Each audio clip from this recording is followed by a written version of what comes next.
नमस्कार, एकेएन न्यूज में आप सभी का स्वागत है। आइए बढ़ते हैं कुछ खास खबरों के साथ। बेमेतरा के बेरला ब्लॉक के ग्राम पिरदा स्थित बारूद फैक्ट्री में ब्लास्ट से घायल मजदूरों को उपचार के लिए रायपुर के मैकहरा अस्पताल में लाया गया है, जहां उपचार के दौरान एक मजदूर की मौत हो गई है। 6 घायलों का उपचार जारी है। बारूद फैक्ट्री में हुए ब्लास्ट और उसके बाद बनी स्थिति का आंख देखा हाल फैक्ट्री के घायल मजदूरों ने बयां किया है। घायल मजदूरों ने बताया कि वे फैक्ट्री की दूसरी यूनिट में काम कर रहे थे। जिस यूनिट में ब्लास्ट हुआ वहां 8 से ज्यादा लोग काम कर रहे थे। वे लोग मलबे में दफन हो गए होंगे।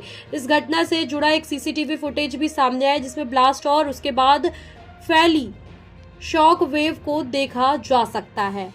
बारूदी फैक्ट्री में ब्लास्ट से घायल मजदूरों को मैकहरा में भर्ती कराया गया है। घायल मजदूरों ने बताया कि धमाका इतना भयानक था कि देखते देखते बिल्डिंग का परखच्चा उड़ गया।